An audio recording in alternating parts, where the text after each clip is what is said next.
A warm welcome to everyone. My name is Alex Gómez-Marín, and I'm the director of the Pari Center. And we are really thrilled and blessed to host this very special event in collaboration with Channel McGilchrist, Perspectiva Press, the Scientific and Medical Network, and the Arthur Conan Doyle Center. Today, we will reflect on Iain McGilchrist's book, his magnus opus, The Matter with Things, Our Brains, Our Delusions, and the Unmaking of the World, on the occasion of the first anniversary of its publication. The structure of the session will be the following. We will start with 45 minutes with a 45-minute interview by Jonathan Rowson, the co-founder and director of Perspectiva, followed by a 1-hour conversation with a group of distinguished panelists who Iain will introduce individually later. And we will end this 2-hour event with some Q&A from the audience. So please post your questions in the chat. And at the end, we will select and read a few of them aloud for Iain to answer. So without further ado, I hand it over to you, Jonathan. Please enjoy. Thank you. Many thanks, Alex, and lovely to see such a full Zoom room, which has many layers behind the one I can see, 500 plus at the moment. It's a testament to Iain's great work and the enthusiasm the recent book has generated. I'm Jonathan Rowson, director of Perspectiva. We sometimes describe Perspectiva as a way of giving social and intellectual permission to reimagine the world from first principles. It's really about a kind of collective spiritual encounter with the precarity of this historical moment and the attempt to find our own individual path through that encounter. And with that in mind, Iain's work, of course, fits beautifully. And we were very, very proud to publish The Matter with Things. Tonight, I'm going to do something a little bit unusual, which is to assume 1 year into this book being published, that the basic thesis that went into the prior book of The Master and His Emissary, which is consolidated and extended in volume 1 of the new book, is taken as a given for my 45 minutes. I'm conscious that we have a panel coming up with neurologists and neuroscientists who will probe more deeply into brain-related issues. But in order to get a focused discussion with Iain, I'm going to focus instead on chapters 20 to 28, which is I think, the particularly original contribution in The Matter with Things. Of course, there's a great deal of new material and new argumentation that's of enormous value in the first volume. But to focus the discussion, I'm also going to ask Iain in a minute not to overly argue the case of each point developed in each chapter. What I'm really interested in is the morphology and the sort of narrative arc of the second volume, in which Iain moves from beginning with the coincidence of opposites and ends with a sort of vision of the sacred. And he goes through the one and the many, time, flow and movement, space and matter, matter and consciousness, value, purpose, life, and the nature of the cosmos, and then the sense of the sacred. So volume 2 is really a metaphysics. Now, most of you, I'm guessing, want to hear about the hemispheric hypothesis. I'm going to take that as a given tonight, which is not to say you can't ask about it later. And I want to draw attention not just to the hemispheric hypothesis on the one hand, but also what I'm beginning to refer to as the McGilchrist maneuver on the other. And the McGilchrist maneuver I see as a kind of underlying structural form that characterizes the second volume of The Matter with Things. And it's broadly the shift from a sort of either or view of the world, a sort of slicing and dicing, choose A or B, to a kind of both and, no, let's include everything and everything's the same. And Iain's quite keen to say that neither of these are quite true, that actually we need both and either or. And this statement a version of this statement can be discerned in almost every part of volume 2 of the book. Iain refers to it in a more spiritual context when he speaks about we need to get not only non-duality, but the duality of non-duality and duality. And there's several different variants on this theme. And I want to focus on this because in some ways, many people have asked Iain about the sacred, and we could reflect on his theology and his panentheistic view towards the end of the book. But I'm more interested in how he made that argument. For me, the most important chapter, or possibly chapters, of the 2 volumes are chapters 20 and 21, because it's there that he bridges the argument from the hemispheric hypothesis that most of us here will know about the different patterns of attention of the 2 brain hemispheres, how they give rise phenomenologically to different ways of being in the world, how they co-arise and inform each other. And he moves into a more philosophical take on this being this form of perception, these competing modes of attention that co-arise, being a kind of feature of reality as such. He speaks of the first 2 chapters of volume 2 in terms of the processes by which reality come into being. So Iain, that's the setting. That's what I want to explore with you. I really want to understand how you got from chapter 20 to 28. I want to understand, in effect, you present a vision of the cosmos that's not one of dead matter and accidents, but something deeply imbued with time, value, meaning, purpose, the sacred, and more. And I want to sort of begin by allowing you not to restate your argument in volume 1, and to take that as a given for the purposes of these next 40 minutes or so, and focus instead on, if that's the case, how did this argument play out in volume 2? Well, thank you very much, Jonathan. You've set out a not negligible task, which I will try to address best I can. Incidentally, I know it's annoying to be corrected, but just in case anybody thought that I meant the duality of non-duality and duality, I meant the non-duality of non-duality and duality. But no, it's fine.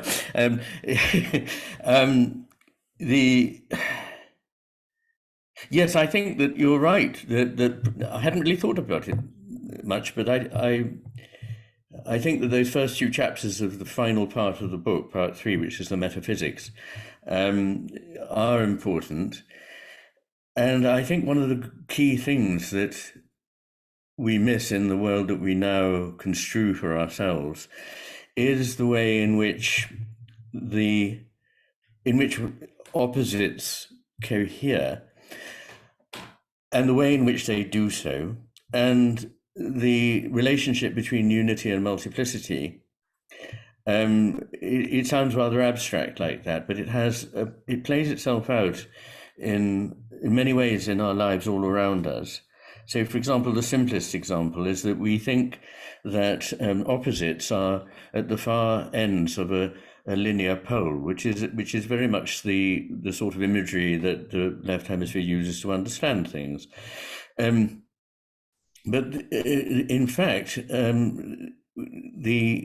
the problem is that the more you move down towards one of the extremities of this pole, trying to get closer and closer to something that you value, the more you find yourself besieged by the very thing you were trying to get away from. I now think this is what Lewis Carroll, who was an utterly brilliant philosopher, was getting at the beginning of Alice Through the Looking Glass, I think it is, where he has the Red Queen say to Alice, she said, "I'll go there directly." And she said, "If I were you, I wouldn't do that. I'd go in the opposite direction."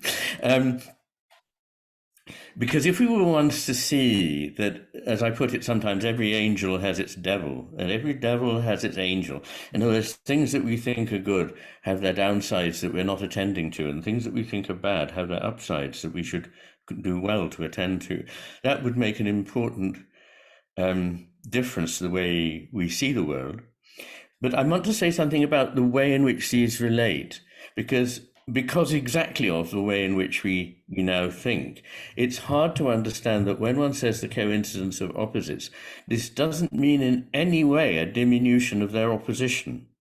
So the job is to show that they both coincide and are indeed opposites. Yeah. And it's holding the tension, as so often, between 2 things that we conceive of as being incompatible, and not saying, well, it has to be this or it has to be that, but it can't somehow be both of these. Time and again, and certainly throughout part 3, which is the second volume that you're talking about, I imagine, come back to this theme. I think I do in several ways in relation to all the phenomena that you described. And it's this tension of holding the two that is so difficult for us now, because it sounds as though we're saying something that is self-contradictory.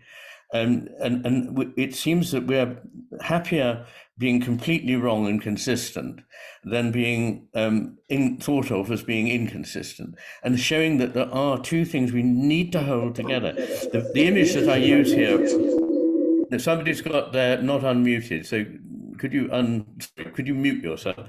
Otherwise you get feedback down the line. Thank you. I mean, the image that I often use here is that of Heraclitus is the taut string of the lyre that gives rise to the note, the taut string of the bow that gives rise to the power to fire an arrow. These things pull in opposite directions, but both need to be held. You can't get rid of one or the other. So yeah, so I wanted to draw attention to what I think might be my favorite line in the whole book. And everyone will have their favorites, but it would hit me like a kind of juggernaut, because you mentioned already about, for every devil there's an angel and vice versa, but you're also very keen, and this is why I began with the McGilchrist maneuver as I describe it, because you say in the book, I think you're referring to William James at the time, but still it's your own language. You speak of the equal necessity but unequal status of spiritual opposites. The equal necessity but unequal status of spiritual opposites. So when you say that every devil is an angel, you're not saying the devil's as good or as important or as significant, but you're saying nonetheless it's there. And that seems to arise figuratively at a kind of structural level, almost isomorphic with the hemispheric hypothesis. That's a good point. The opposite is necessary and cannot be done away with. Yeah. And yet one of them is greater than the other. I mean, we live in a society where the prejudice is that if there are two things, they simply must be of equal value or importance, but this is not necessarily the case. And in physics, it's clearly not the case. And I think in the realm of philosophy and spirituality, it is not the case. So I had a very interesting conversation with the physicist Geraldine Cox about asymmetry and symmetry, something that people will know I talk about in the book, and I've also talked about in seminars that are online. But the important thing is that asymmetry is more important than symmetry. This was pointed out by Louis Pasteur in the 1870s in relation to life. And it was a point also made by Pierre Curie about 20 years later in relation to the existence of matter at all. That both of them said that symmetry is unimportant, but the existence of asymmetry is absolutely essential to the existence of anything or to the existence of life. And this essential cosmic asymmetry is what is imaged everywhere. And of course, we know in a sense, to bring it down to a relatively simple idea, that it is the initial inequality between antimatter and matter which enables there to have been a cosmos at all. But the point I'm making in asymmetry and symmetry is that asymmetry can embrace and include fruitfully symmetry, but symmetry cannot embrace and include asymmetry.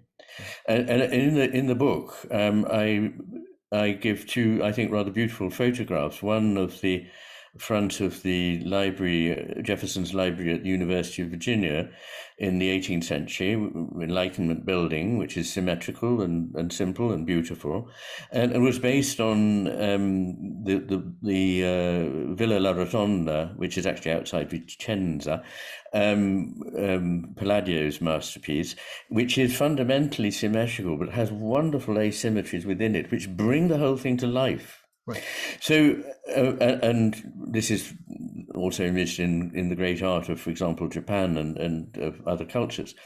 And there are others that are like this. I think that, for example, and the one that you're probably pointing to here, is that evil and good are not in this sense symmetrical, in that good can embrace the resistance and hatred of evil, but evil cannot embrace the goodness and togetherness of good. Right, right. And so this is where I wanted to focus on this, because it seems that this kind of structure of something like opposites, principles of resistance, nonetheless mutual and sort of reciprocal relationships happening throughout the cosmos at different levels, having some major moral and spiritual significance about how reality is and how we should potentially live our lives. I wanted to just propose to you how I saw it in terms of this sort of run through, and I'll do it in a very sketchy ways, and you can maybe fill it out. But it's very interesting that you begin with the coincidence of opposites, as if to establish something about why the hemispheric perception, so the hemispheric hypothesis carries on as a sort of underlying, not just a kind of epistemological point, but more a sort of ontological feature of reality. And then you move on to the one and the many. And the purpose of the one and the many, I think, is also the general and the specific. And again, there's a kind of echo of the hemispheric hypothesis, because you're speaking about the right hemisphere perceiving uniqueness as something sort of precious, whereas the left hemisphere tends to reduce down to some generalization. And then you move on through time, and you see time not primarily, but one of the things about time is not only a process view and a sort of view of time as flowing, but time being critical both for individuation and the creative act. And then if you just bear with me for a second, because I'm coming to the question, you then move into flow and movement, which was again a somewhat surprising thing for me when I first read it, that you had set aside so much time for flow. But your point is not that there are things in life that flow, but that life as such is flow. And you argue that in this chapter. And then you move on to space and matter. And it seems the point there is, I mean, I say the point, one of the points to try and tell the story of how these chapters relate is that space gives the perception of depth, crucially. And also there's something about, you say that consciousness is not in space, but it is in time. And that seems to be a rather crucial point for grasping what consciousness is. It's not in space, but it is in time. And then you go on into, theory of consciousness, and then you get to value, purpose, and the sacred. What I really want to ask you is, you set it up beautifully, and you bring together things that people might be surprised by. For example, space and matter have a chapter together, and matter and consciousness, less surprising. But there's a moment between chapter 25 and chapter 26 where you move into value and a kind of teleology, and then the sacred.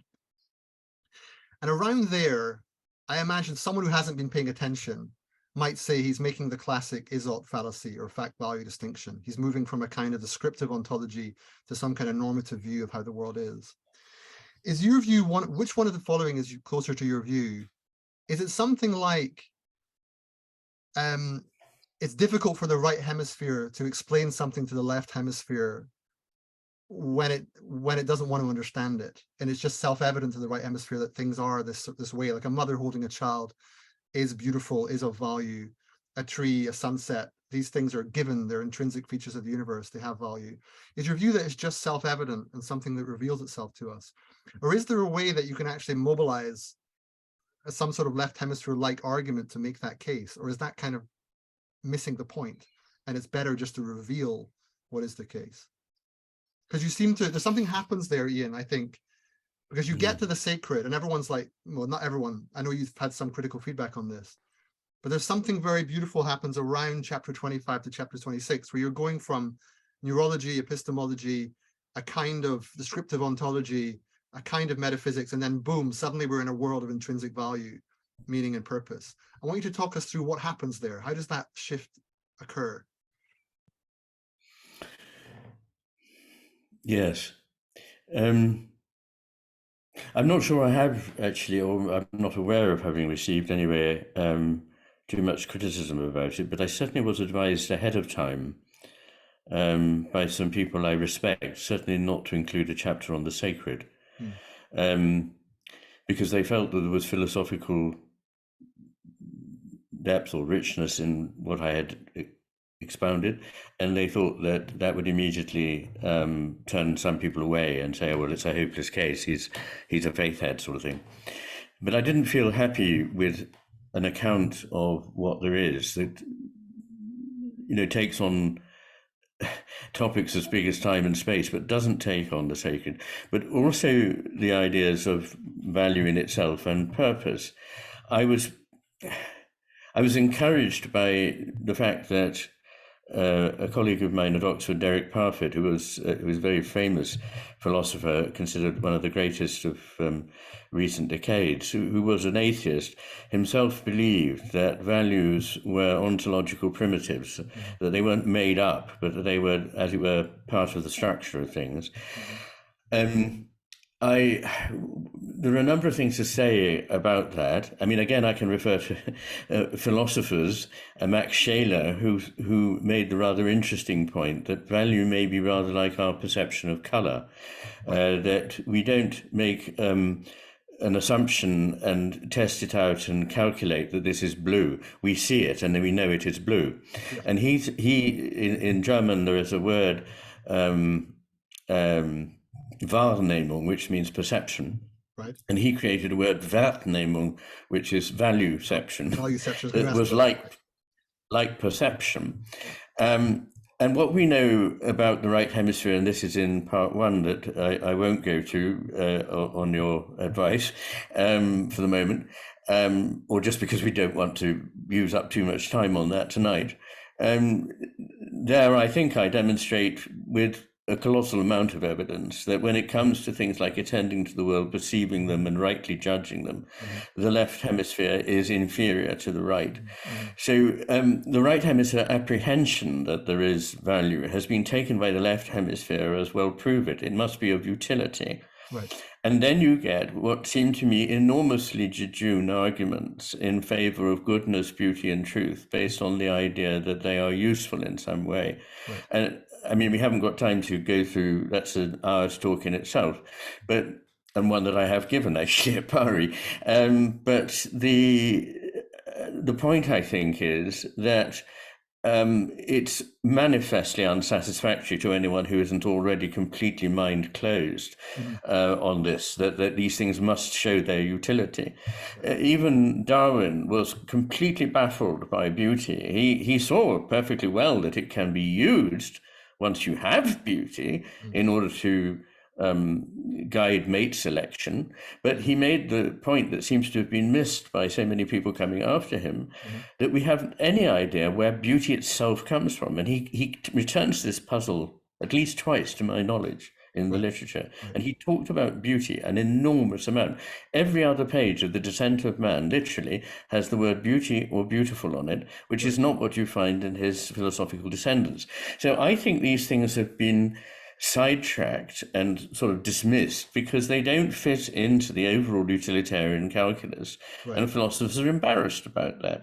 But they're enormously important. First of all, perhaps the ultimate test of the reality of anything is the appeal to experience. You can argue anything you like, but if in the end it doesn't really square with your experience, that is the final test of any kind of argument towards truth, whatever school you belong to, which is why I myself admire the pragmatists, which effectively are saying something of this kind. Right. But certainly in my experience and the experience of many people that I've got to know, and some of them through my profession as a psychiatrist, I think these things are enormously important, give meaning and seem rich, and are only uncovered if you approach them and are open to them. There are certain things that you will never find if you. It's rather like the image of Simplicius sitting on the bank of the river, learning how to swim before he gets into the water. But you can't learn how to swim until you get into the water.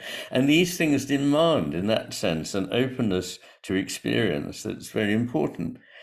And they colour so much of the way in which we think about and decide about the courses of action we should follow and the way the world is going. So I think actually covertly people think these things are incredibly important. And people say to me, thank God somebody is at last talking about these values. The other one you mentioned is purpose. And if I can just quickly say about... If you don't mind, we'll come on to that in a second. But for those who are wondering, this term valueception, I just want to stick with it. I know you took it from German. Yes, okay, it's fine. I believe it first appears on page 1131 because I looked into it prior to the call. It's a mind-blowing concept again, because it's a subversive, transgressive idea in some ways for the world as we find it. Because what you're effectively saying is, just as time and space may be ontological primaries too, and if I try and throw a can in the bin. I have to make judgments about time and space and assume they're real to get it right. But you're saying something similar is the case with value, that there is a kind of intrinsic, implicit grasp that value is already somehow there. And by the way, can you help us here with the elision between value and values, and what might be confused by that elision? But I am keen to hear more about valueception before you come on to purpose. All right, okay. Well, just to reassure you, valueception does come up in part 1 of the Master and His Emissary as well, so I have given it a fair old airing in the past, but it may well not come up until the chapter on value in The Matter with Things. That sounds about right. On the distinction between value and values, I mean, I'm making this distinction that what we value at any one time in any one place may well vary. So people's values in that sense can be said to be somewhat societally determined. However, by the way, this is grossly overestimated, so that I spend some time showing that actually people from quite different cultures see usually the same things as beautiful or ugly, and make the same judgments about pieces of music and so forth. Generally speaking, have similar ideas about goodness. They may vary on certain ways in which it might be lawful to kill somebody or not. But generally speaking, most people don't think that murder and rape are a good idea, and so on. So that would be the values thing, whereas value is the whole, which comes back to valueception, that we have a faculty which is able to discern these values, and it comes about very quickly. Goethe, as you know, because I make the remark more than once, had this, I think, brilliant idea that something that important in the world gives rise in the individual to the faculty with which it can be properly appreciated. Right. So that, in a way, the growth in us of a faculty is caused by the perception there is something there that we need to contact and be able to assess. Right. And I think this is true of value. It's hardwired into us in that sense now. And infants, even at 3 days, will gravitate to looking at beautiful faces that have been judged to be beautiful, not just in their own culture, but by people in other cultures, faces in other cultures. So there's something quite down to earth and simple, basic about the need for beauty, which guides us towards many things. It's complicated, and I show that truth and goodness and beauty don't always necessarily completely coincide, which is why we have different concepts. Right. Interestingly, Goethe. Yeah, go on. Well, I'm keen about the end of our time that people have a feeling for the full reach of the second volume. Sure. And like I say, at the beginning, chapters 20 and 21, the coincidence of opposites and the one and the many, it feels like a kind of shift from epistemology to ontology, but in a similar kind of structure. And then you move in to describe, a sort of process theory, a sort of theory of time as flowing. You make flow a fundamental feature of reality. You investigate space. You speak about matter as critical for resistance. You get into a theory of consciousness, which is a kind of panpsychism, although with your own caveats there. And there's somewhere around the end of the consciousness chapter where you describe, I think if I'm right, I've got written it down here, if I can read my own handwriting. You say at the end, I believe that what exists is, you speak about a field of potentiality. And that you speak about this field of potentiality as giving rise to the capacity for value, which is kind of the comment you just made, that there's something about the nature of the field of potentiality when you perceive it in a certain way. You see that what it's for, and this brings in the sort of teleological dimension, what it's for is the capacity for value. Because I want people to feel that when you land up on the sacred at the end, you didn't just tag it on, right? It wasn't as if, oh, let's say something about another important question. I very much felt as I was reading the book that I was being led from first principles in neurology, perception, intuition, imagination, reason, through the different institutional faculties of science and so forth, art, etc., to this sort of shift towards ontology and then a shift towards metaphysics.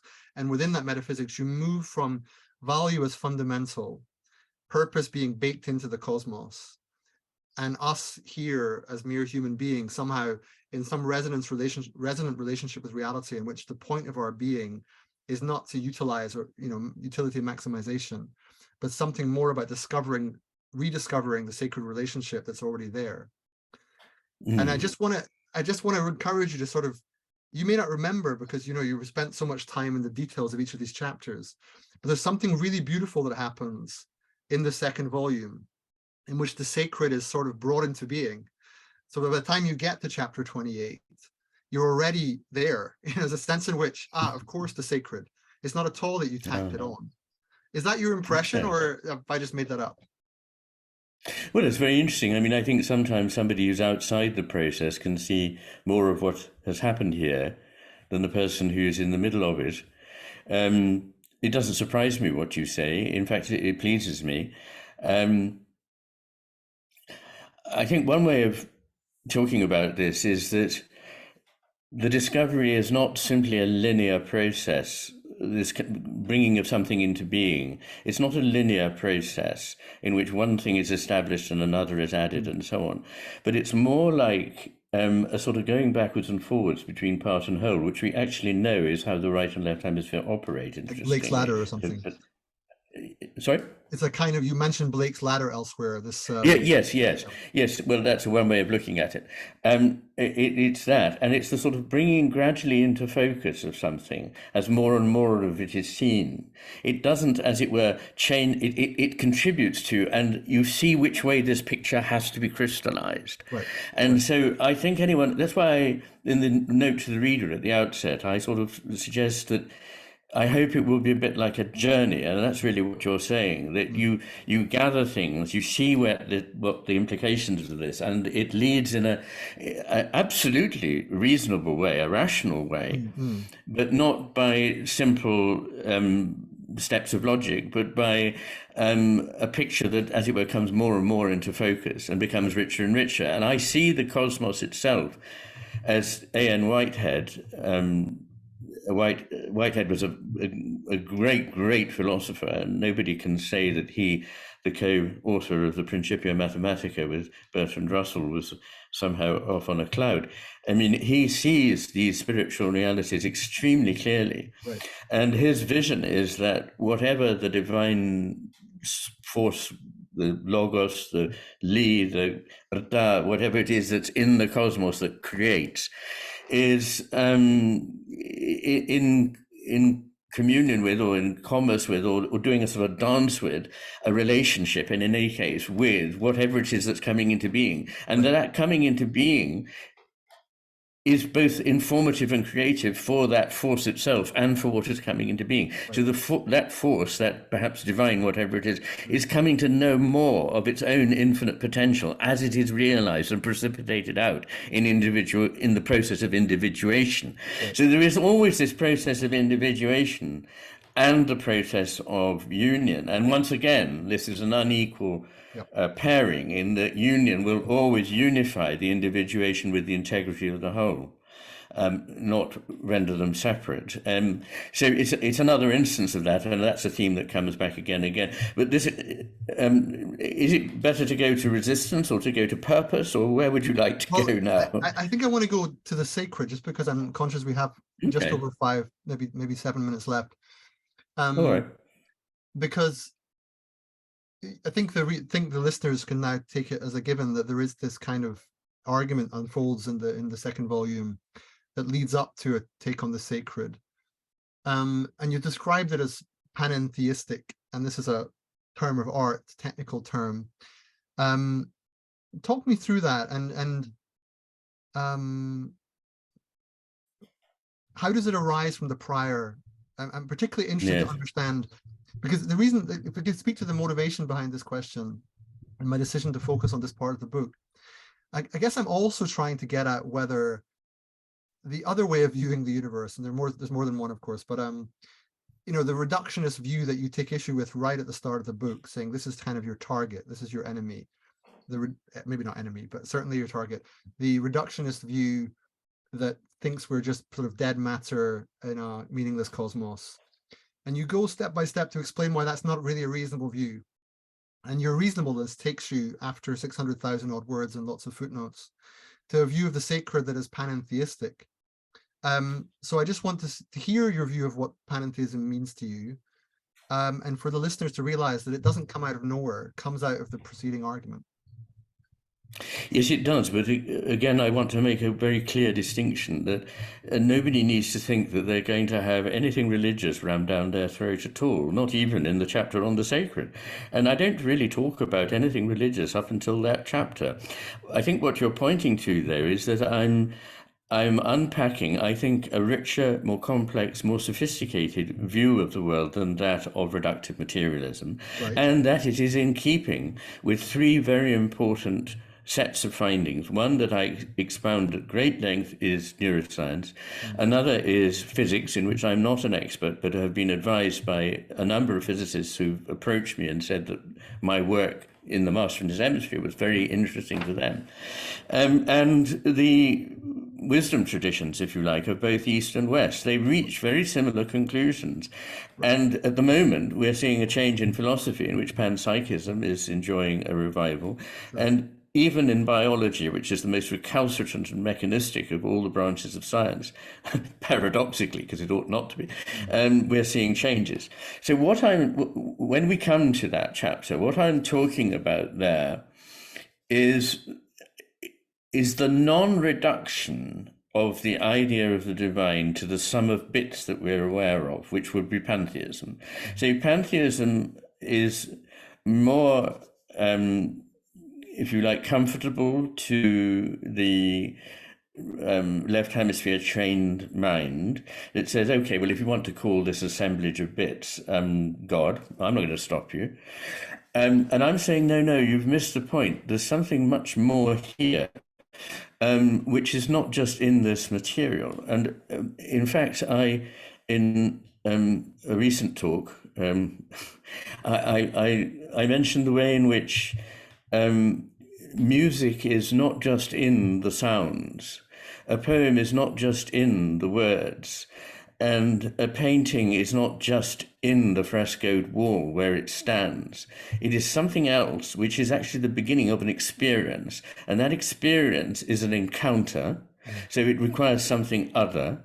And the whole idea of there being something other is essential to my argument. I don't fall into either the unfortunate positions of a naive idealist that it's all just made up by my brain, or a naive realist that actually my brain has nothing to do with the existence of what's out there.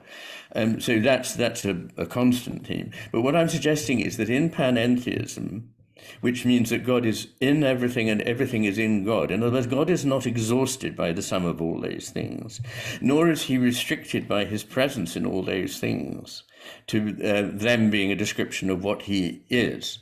So it's a bigger and broader, more capacious, more evolving position. And a theologian called Moltmann actually wrote about panentheism as a way of understanding the Trinity, which I think, I won't unpack it here, but I do in the book, which I think is quite interesting because, I spent the first 40 years of my life thinking, well, there are a lot of balmy things in religion, but the Trinity's got to be one of the balmiest, as they say, the man, the boy, and the bird. But I now realize so many things that have come to me in the last 20 years, the richness and wisdom of things that I dismissed because I didn't really understand them. Mm-hmm. So I have more to ask you as always, Iain, but I think I'm inclined to leave it there. The only thing I wanted to probe you with, and you can choose whether to answer or not, is we've got a few more minutes, I think. Yeah, okay. Well, you're a scientist, so if the audience will permit me, it's an interesting tension because you are a scientist and you've built your reputation on the quality of your scientific inquiry, and your premise about the hemispheric hypothesis is, although it's philosophically informed, it's primarily a sort of scientific case that it builds on. And yet you end this monumental inquiry in a view of the sacred. And so, and you've also mentioned valueception as a kind of key feature of what it is to be human and to understand the argument that you presented. But you're keen not to be religious. So all of that seems to be, not to be advocating religion or to be seen that somehow that's implicit. But I just wonder how easy that is for you, because where is valueception? You mentioned the wisdom traditions. Part of me is feeling like, there might be all sorts of atrocities in religion in the past, and many good reasons not to go hook, line, and sinker into organized religion. Absolutely. We all know that. Nonetheless, is there something about the nature of your argument landing up in the sacred, having come that long journey from the science through the philosophy, that points towards something about what the future of religion has to be, or at least the future of spiritual practice and the institutionalization of that, and the enculturation of that? What does that look like if we're to survive and thrive as a species that looks like it might be foolish enough to destroy its only home? Well, I don't know what it will look like. I think, as Niels Bohr said, prediction is a difficult thing, especially when it concerns the future. So I think I can honestly say that it's probably a mistake to try and predict, but I can make some remarks in that direction. Hello? Somebody's speaking, I can't hear. Perhaps they didn't mean to be on. What I would say is, first of all, that there is absolutely no necessary divorce between science and philosophy. Exactly the opposite. Science without philosophy is weak, possibly dangerous. And this is a point that was also made by Whitehead, that, their divorce has been a disaster, both for science and for philosophy. So I'm constantly saying to philosophers, but actually you do need to look at the science. And I'm constantly saying to scientists, but you can't just naively assume that what you've got here is a fact that, just is another piece of a datum. We actually have to be able to understand the whole that we're contributing to. But I guess you look like you want to say something. Yeah, just to be more precise about the question, many of your speeches, as many of the audience here will know, lament the state of the world, and you're often very articulate, but also quite emphatic that this is a world gone wrong, a world in risks destroying itself through its own hubris. Oh, absolutely, yes. However, you're quite right not to prophesize what the future will be, and you're also quite right not to have bullet point answers about what we should do.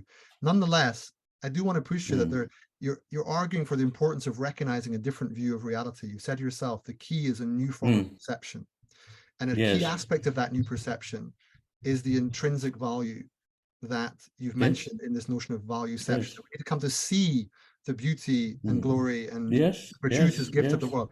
However, I'm kind of pushing you on give us some sense of how that manifests, because in the book, in volume 1, you do speak of how the manifestation institutionally of these forms of inquiry, but now you end the book, and I'm wondering how that manifests now, or maybe that's for the next generation to answer, but I'm keen to know your thoughts on it. Gosh. And one starts having to say rather simple things like we need to change education, which we certainly do. And, I won't go into that because it's kind of dull and lots of people have said it, but we need to rehumanize it. We need to change the nature of public discourse so that we are actively encouraging the values that I'm talking about, the openness to the idea of connection, kindness and love, rather than vilification, narcissism, self-righteousness. We need to shift to one in which we re-understand the awe that we can experience and all have in us to experience if we'll allow ourselves to feel, to experience it before the natural world. All of these things are militated against by various aspects of modern society. I have to take that that people will know why that is the case. But I think that we can encourage these values. We need to take truth more seriously, and it's not good enough for people to dismiss science and hard science, because it doesn't fit with their philosophy. And this happens among scientists, and it happens among postmodernists. And both of them are eager to go, oh, well, it's not very convenient for us, so we're going to say it's not good science. That is not good science. We can't do without reason. You know, I'm passionate about reason. I've written thousands of pages of well-reasoned, I believe, argument. So I'm not saying that these things are not valuable, but I think we need to reconnect ourselves with things like great art, the natural world, and the spiritual realm, not cut ourselves off from them. And they can only be understood if you make the move towards them. They won't come and get you out of bed in your, in your left hemisphere apartment somewhere. That was the fire I was looking for, Iain. Thank you. The movement towards the things that you described. Yes, but I do want to say, yes, that, you know, what I have to say about the relationship between that sense of the sacred and religion is, I think I finesse it. I think I finesse all these things. And what really grieves me is that when I say something briefly for the purposes of something like this, I have to vulgarize, and people will sound like I'm trying to push a religion. I'm not. I think you're among friends here. No, really, I think you're among friends. No, and I'm not dismissing religions either. I think they play a very important role. And I talk about their virtues and vices. And I'm certainly not, you know, a card-holding member of anything particular, although I happen to think that the Christian mythos is enormously potent and incredibly moving, actually, and it deeply speaks to me, and so does Buddhism, and so do parts of the Vedanta and so on. So and all these traditions actually encompass far more than we now hold. And even of Christianity, there's a trend in early mysticism in Christianity which would understand all the chapters of part 3 of my book, even though they're about things that probably weren't much debated at the time. Great. Well, listen, thank you for enduring my questions, and thank you. Another chance to talk again before long.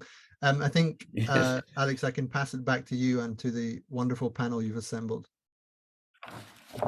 Yes. We'll take it from here. Thank you very much. Thank you very much, Jonathan, and thank you, Alex. Yes, I just want to say something briefly about, first of all, how grateful I am for the generous giving of their time of the experts we've gathered. There are 6 of them. I will introduce them extremely briefly.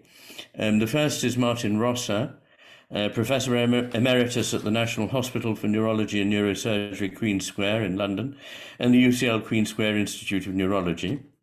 David Lorimer, who is the Programme Director of the Scientific and Medical Network and co-founder of Character Education Scotland. Jürg Kesselring, who is Professor of Clinical Neurology and Neurohabilitation at the University of Bern and the Centre for Neuroscience in Zurich. Sharon Dirckx, former neuroscientist and brain imaging researcher at Cambridge, now senior tutor at the Oxford Centre for Christian Apologetics.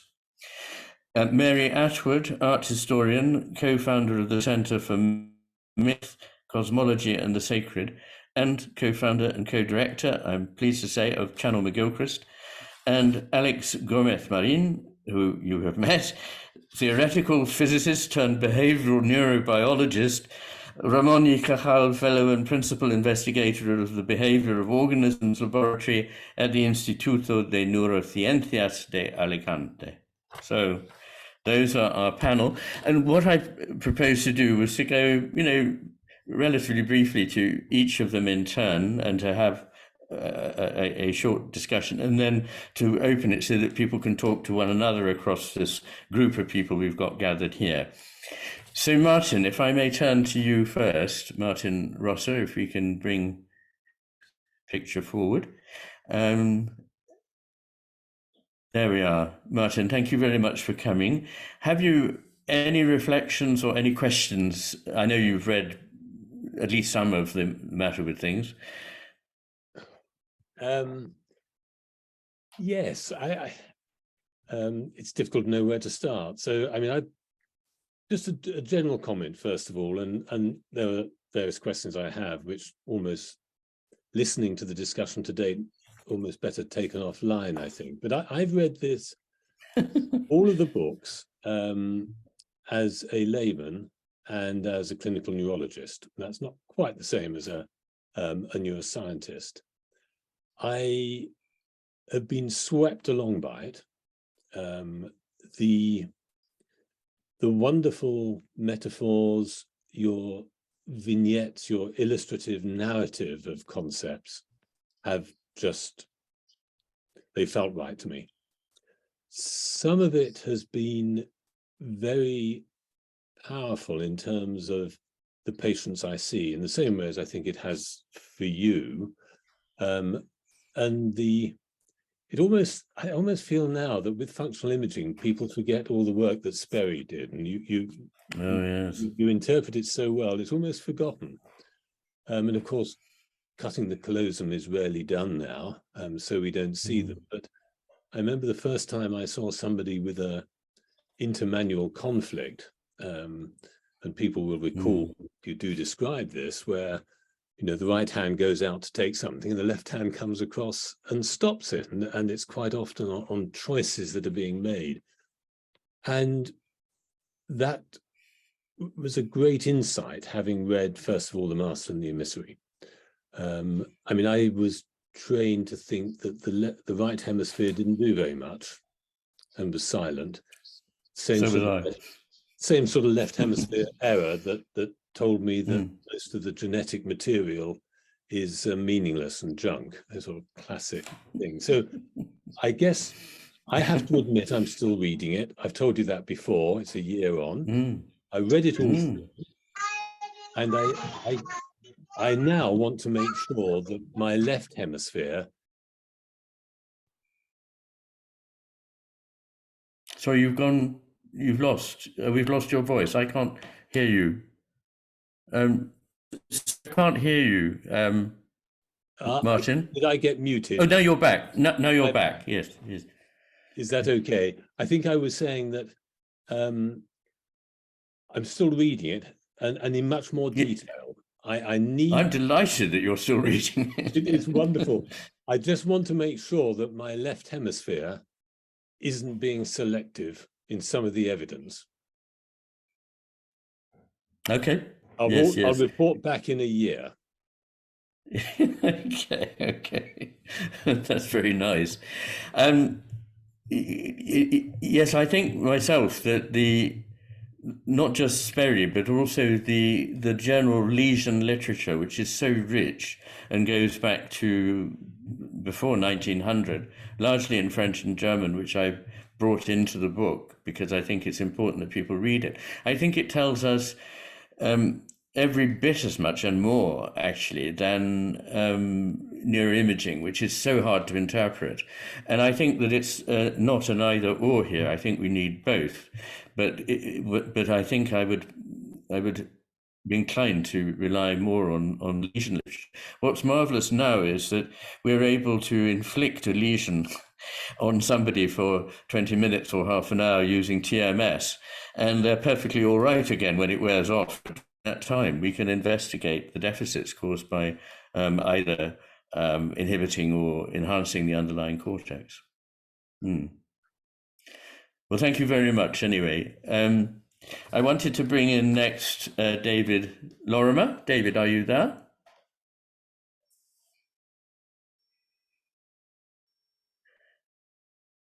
David, I can I'm here. neither see nor hear you. Well, you should now be able to. Oh, yes, brilliant. Lovely. Thank you. Yes. Excellent. I have some short reflections and a question for you, Ian. I will try to put my composite review of your volumes into the chat, if I'm allowed to do that, so people can have a look at that. I have in those reviews, I said that you were the William James of our time, and I won't take that back.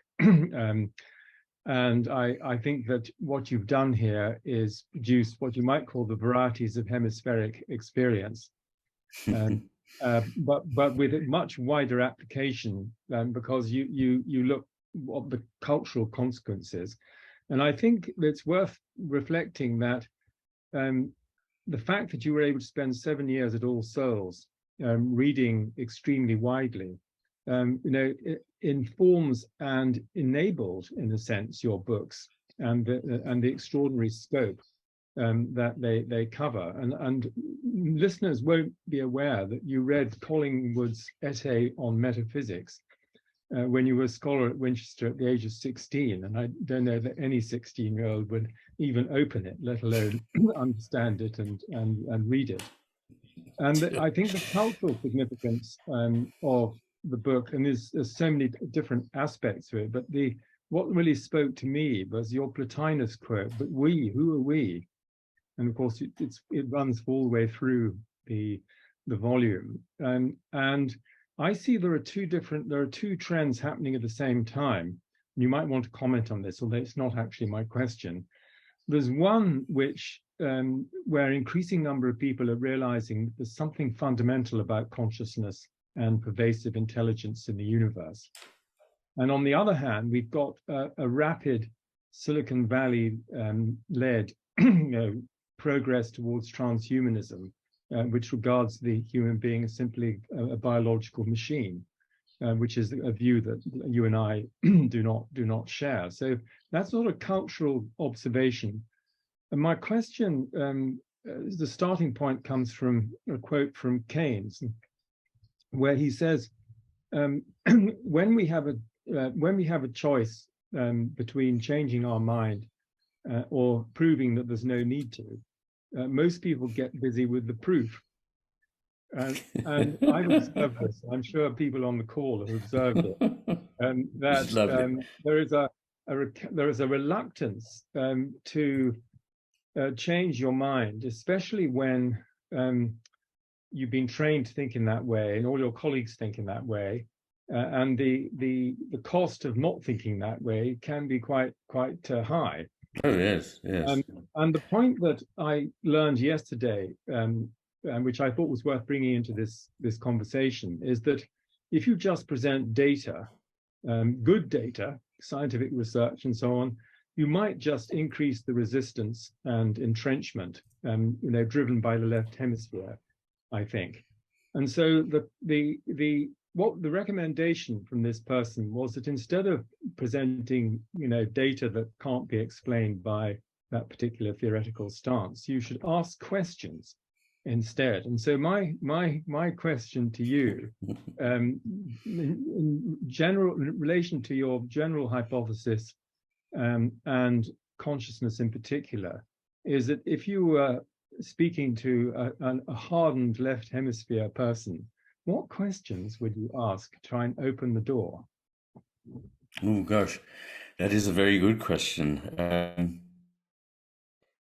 I usually, when it's that kind of person, it's going to be fruitless whatever I say, but I think I would certainly begin by challenging the neuroscientific mainstream view that really the right hemisphere is not very important and so on. So, and if I were able to look at that, and they realize that actually there are things that have been widely believed that really need an enormous amount of revision and refinement, and that has some implications, I would try and ask them to consider that maybe there were implications of that led outside of science. But I actually find that quite a lot of people, you have a cross-purposes conversation because they're already playing the either-or game, and they're already doing the cut-and-dried game, and they're already doing the you can't have that and that game, which is actually where we're trying to get to, that those things are possible, and actually not only possible, but necessary for a vision here. So I think it's slightly like the rather melancholy aspect of being a doctor, which is that there are various you cannot help, but you can spend a lot of energy in helping those patients who can be helped. And I suppose my view is that that's what I'm doing, is that, if I may swap for patients, readers, that I'm reaching people, and I feel I am. And I can't help the fact that some people can't be helped, if you see what I mean. No, I think that's a very good response. And I think I would also take them back to their own experience. I think taking them back to experience and saying, well, what would you say about this? Would you say, but then you just say, oh, yes, it's just, I quoted in something that I did a couple of days ago. I do so many things these days, I can't keep up. But Daniel Dennett was asked by an Italian journalist, so do we have a soul? And he said, yes, much to everyone's surprise. And it's a lot of little tiny robots. And I would love to say to him, well, can I just have you in the psychiatrist's chair for a little while? And can we talk about some of the rather more moving things that have happened in your life? And let us test out these ideas you're putting forward and the ideas I'm putting forward. So I think, yes, getting people to re-examine their experience is good. And one final remark, because I think we better move on at this stage. On that business of speaking about panpsychism on the one hand and Google, Amazon and the AI potentates on the other.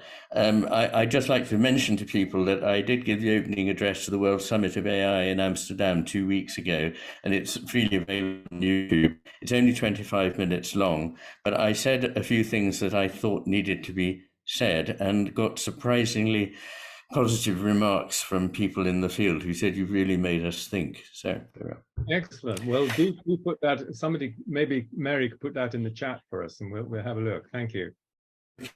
Great to see you. Thank you. Nice to see you, David, and very good to see you, Jürg. Thank you. I know that you've had to reorganize your very busy day around the possibility of being here. Jürg Kesselring, have you any thoughts, or I know you have a lot because you've written to me about them, but have you any points or questions you'd like to raise now? Yes, can you hear me? Is it okay? I can very clearly, yes. Okay. As a clinical neurologist and working in neurorehabilitation mainly, the question is, because I've learned so much from your books, to address our patients differently, or I always had tried to see them as persons and not just as some robots or machines carrying a brain. But for a musician, it is important to find the metaphor of an instrument. For me as a cellist, I know that my music is not in the cello, but it requires my doing something. And how do I have access to my brain hemispheres? And I accept that you differentiate this polarity, which is in the world, to our two hemispheres. But what you called the spiritual or the wisdom tradition has for a long time talked about what you describe so beautifully and carefully as the right hemisphere functions as the heart. And we know now that it is anatomically probably not correct, that this one muscle here is taking a view on the world, and I accept well this differentiation of the two hemispheres, but I'm interested, how can we have the access, I as a person, access to my instrument, and what can I do when there is a damage on one side of the brain or another to improve the condition. So that is how I understand rehabilitation, and it is a function of the brain, and it is a function you have described in very much detail and beautifully, but the metaphor of the instrument and countering those people who say, well, you are the brain. How should we counter this attitude, which I feel personally, from my experience, is completely wrong? And one question for the consciousness is also always for me, what role has consciousness in our dreams? As during sleep, am I the same when I'm dreaming as I am during my more or less bright consciousness? I think I am the same person, and I'm also responsible for what is going on in the brain, but I have not such a direct access to my actions in the dreams as I have during life. Excuse me. Yes. No, wonderful. Just a very brief remark at the outset.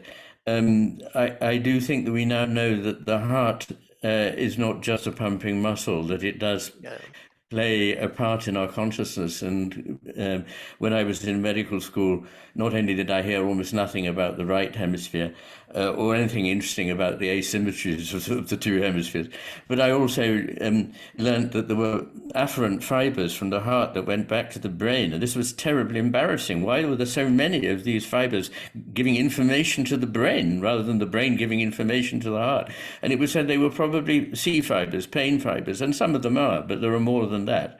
And as I've sometimes remarked, there are more brains in our human gut, more neurons in our human gut than there are in the brain of a dog. So it's not just to do with peristalsis.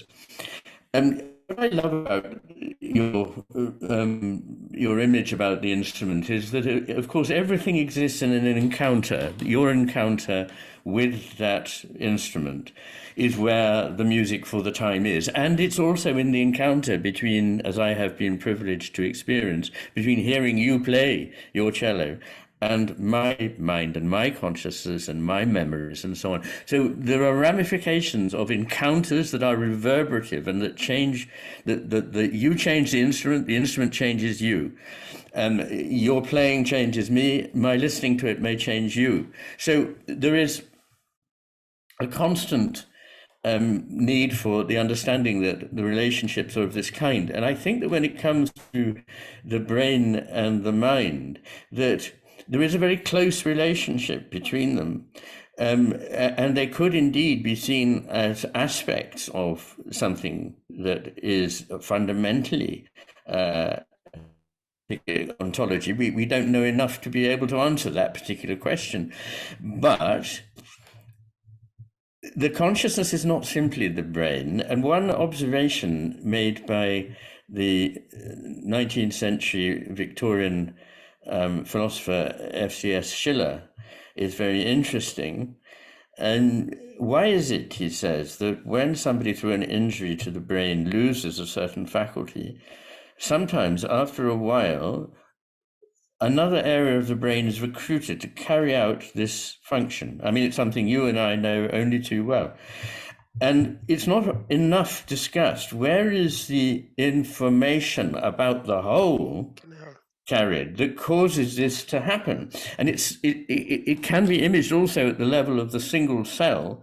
So we now know that a single cell, another part of the cell can activate something that is needed somewhere else in the microorganism of that cell to set a process underway that is required for the survival of the whole cell. So this business of the parts and the whole knowing something and having information which is not just included in the mechanism is one worth talking about.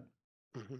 For me, it's also that I have an experience of myself as I was as a schoolboy. Although probably the physics of my body and brain has changed and has been replaced, but where has my feeling of my personality been in that time? That is very good. And as we know from Wilder Penfield's experiments on the exposed cortex, that sometimes things that we didn't know, we'd forgotten, are still actually there and can be summoned up. So as Henri Bergson suggested, that memory is actually a filter that keeps out most of our past experience, allowing us only to access the things that are useful to us now. And one final remark, as you know, a slime mold can be trained to solve a maze in the way that rats can solve a maze. And if you cut off a bit of the slime mold, that little piece of the slime mold will remember how to solve the maze. Anyway, thank you very much, Jürg. Sharon Dirckx, I hope you're there. Sharon, thank you very much indeed for agreeing to come along and give a slightly different, I hope, perspective on what we've been talking about. Have you any reflections or questions or? Yeah, absolutely. I mean, first of all, Iain, congratulations on the 1-year anniversary of this book. And thank you. I very much enjoyed our conversation earlier in the year and enjoyed reading some of it. I haven't read all of it yet, but I have been particularly interested in... That means there's more to come. Yeah, exactly, to look forward to. And it's interesting, as I was listening to your conversation with Jonathan, and as Jonathan was kind of asking for you to kind of make the link between the different chapters, it occurred to me that in a sense you've written a book that embodies the concepts that you seek to explain, because it gradually kind of comes into being the more that you read. And again, I don't know if you intended to do that at the outset, but it seems to be that the work as a whole has embodied something of what you're trying to capture. And I, for one, am very grateful for your voice in this field, particularly, as you know, my interest is in the kind of philosophy of mind and how that merges with theological and neuroscientific observations and perspectives. And for such an influential voice to write something so holistic has been such a benefit to this whole field. Of course, the backdrop is that, you know, the neural correlate is the phenomena in its entirety, and of course we you know, recognize that that's certainly part of our understanding of any given phenomena, but it's not the whole thing. And so I was just so grateful for your authoritative and long kind of searching and research, putting forward a holistic view. I also really appreciated your emphasis on the role of imagination and intuition, and how these actually have a role in the sciences as well. And we've lost some of that. We need to recover the role of imagination and intuition, and acknowledge that actually some very significant progress has been made using these faculties. So I really appreciated that as well. And of course, your three perspectives: the brain emits consciousness, the brain transmits consciousness, and the brain permits consciousness, I found to be a helpful a set of distinctions, and I know you would adhere more to the third of those things. And I think the main area that we disagreed, or perhaps just had different perspectives, is in the nature of the divine and how that ties into how we think about consciousness.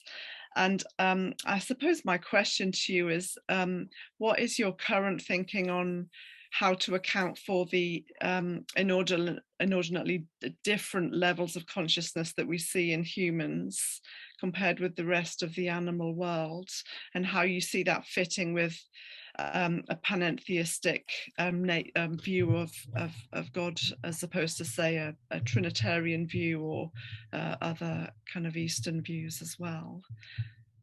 Well, I hope that they're not entirely in conflict with one another. Maybe my lack of training in theology, but it seems to me that there's more in common between these positions. As I said, Moltmann shows that panentheism and Trinitarianism actually work hand in hand, and I find myself enormously sympathetic to Buddhism. I feel like Molière's Monsieur Jourdain, who discovered that he'd been speaking prose all his life without knowing it. When I meet Buddhists, I discover I've been a Buddhist all my life without knowing it. But you talk about the different levels. I didn't know whether you were talking about the different levels of consciousness that can be experienced by a human being, or whether you were talking about the different levels of consciousness as one looks through the animal world and the inanimate world, indeed, if panpsychism is true. I think it was probably that one that you were talking about. And I suppose the way I look at the evolution of the cosmos, if I were to put it from a Christian point of view, the case I would make is that Christians believe that God is love. And indeed, this is, again, absolutely one with many other world religions. Love is a relationship. And love is a relationship that requires, therefore, an other that is responsive. And that other must be free either to respond or not to respond. Otherwise, it isn't a relationship. It's just a matter of an extension of the power of the first party. So what the world shows is an evolution of this other. And one of the ways of explaining life to me is that it enormously accelerates the business of responsiveness. So there is a sense in which I would argue that even the inanimate world actually does respond to the forces of nature and so on, but it does so extremely slowly and in a very, very limited way to really simple push and pull you phenomena. But that with life, there comes the possibility of vastly more rapid, billions of times more rapid development and an increase in the range of things that can be responded to. And Whitehead makes the good point that why, if evolution is all about improving survival, why have we bothered with things like human beings who live for a puny 70 years when there are actinobacteria at the bottom of the ocean, which not only have survived as a species very nicely for billions of years, thank you very much, but single examples of which may be over 1 million years old. So they beat us hands down and everything else for longevity and survival. But I think there's much more that's at stake here, and this is where the chapter that we didn't get round to talking about purpose and direction, because I don't believe that things in the universe have no direction. I think you have to perform enormous feats of explaining away, as Whitehead said, if you really believe that. Or you have to invent, well, there just are millions of universes, or perhaps an infinite number, so that everything can happen. Well, yeah, that cuts the floor under science and reason, in my view. So what I would say in answer, sorry, I'm trying to come to your point, is that our consciousness is more able to respond than other creatures. I think other creatures, we don't know because we can't get inside them, but they clearly do respond to beauty.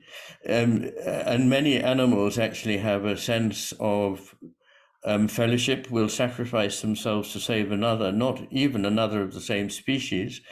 They feel things that other creatures feel, even quite simple animals.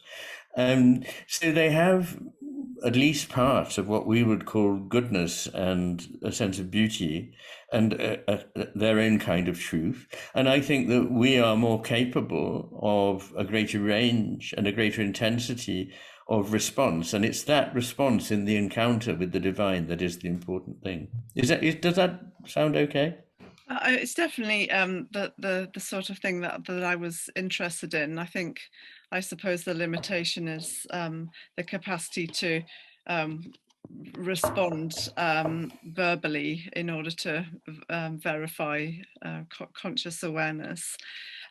Yes. I think the point about love that you mentioned earlier, I remember we were discussing that in our conversation as well, and I think one thing that I was thinking about in terms of a panentheistic view is that if the coming into being of the divine and of the kind of person are linked, then is love that something that comes about by necessity rather than by kind of choice, because these two things are connected.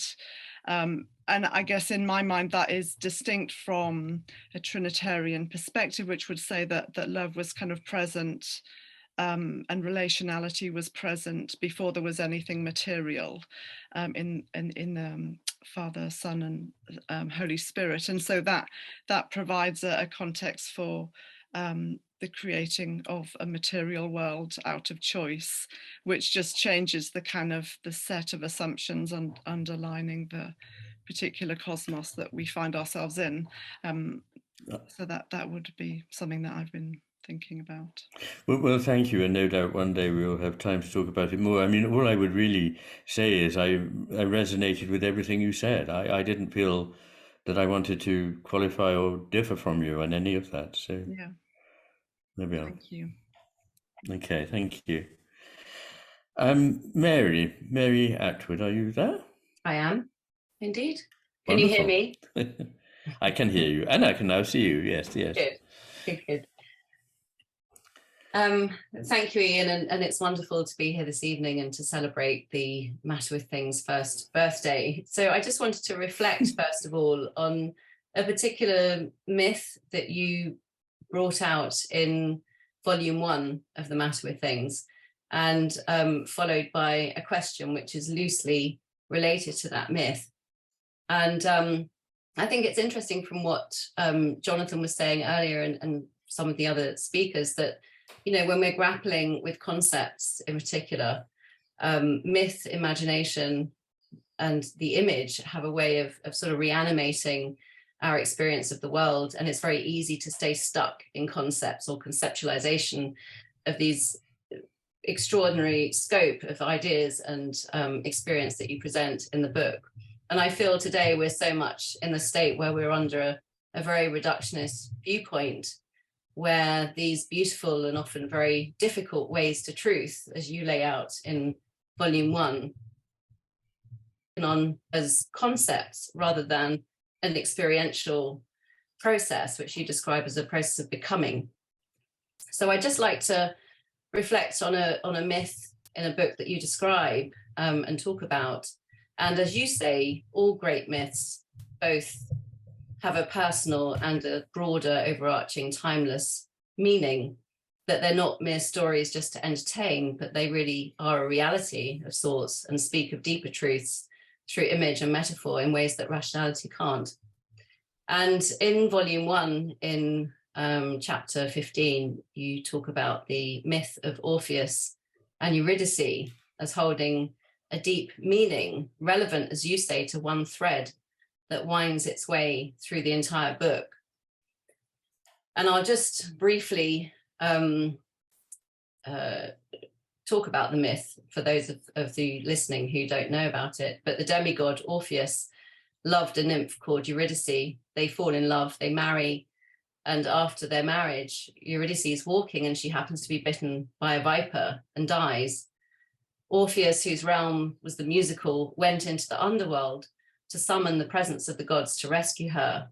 And he sang to convince them that he could do so, and moved them so much, and they finally agreed that he could go and rescue Eurydice, but with the condition that he mustn't look at her directly while he was leading her out of the underworld, while she's still in her phantom state. But just as they're about to step out of the mouth of the cave, he turns to look at her because he can't contain himself any longer and he wants to see her.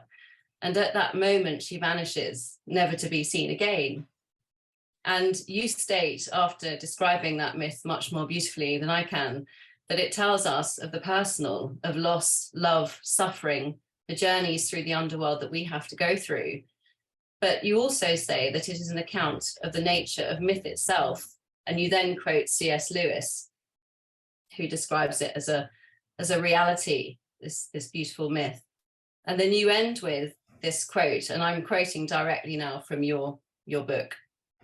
And you say, it makes us feel as nothing else could do, the dangers of explicitness, and therefore the value of obliqueness, of myth, intuition, poetry, music, and all the other arts, true philosophy, true spiritual understanding, and every imaginative act whose aim is to offer a glimpse of the elusive nature of reality, not to mention the power of all that body of tacit knowledge, without which we begin to lose life. And you then go on to say, it warns of the problematic tendencies of the left hemisphere. If you don't know why, I cannot help you, because if I attempted to grasp its meaning any more firmly and drag it into the light, it would vanish and die.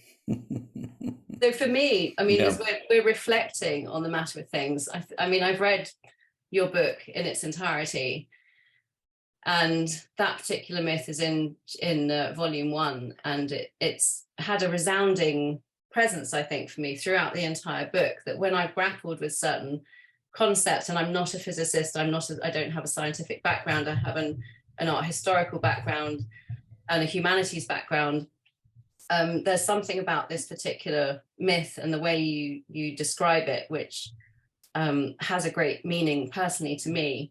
So I just wanted to reflect on that and just to bring that into everybody's awareness who perhaps hasn't encountered that in your book.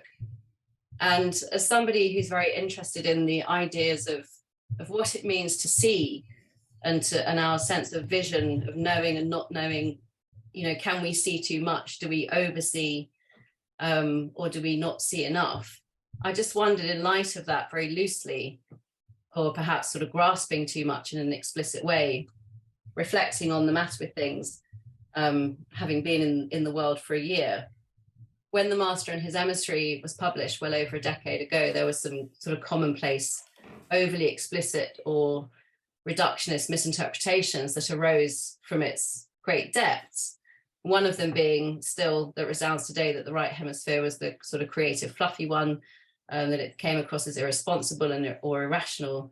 And I wonder, just from your point of view, a year on since The Matter of Things has been in the world, what have been the commonplace misinterpretations that have arisen so far from this book, the tendencies of others to make its subtle beauty perhaps overly explicit and therefore lose its meaning? Okay, well, thank you very much. Yes. It seems to me that in the modern world, this desire to make everything explicit is actually destroying the possibility of contacting everything that is of value. And so I hold that myth to be the myth of all myths. In fact, it discloses the nature of myth itself. What are the ways in which that gets misunderstood? Well, I find I still, unbelievably, 12 years later from the publication of, or even longer actually, from the Master's Emissary, I'm still having to fend off people who say, "Oh, well, the hemisphere thing's all been exploded. It's not true," you know, and then they say the left hemisphere is all just rational and logical and linguistic, and the right hemisphere, etc., etc. So those are things that I have to fend off. But more subtly, I find.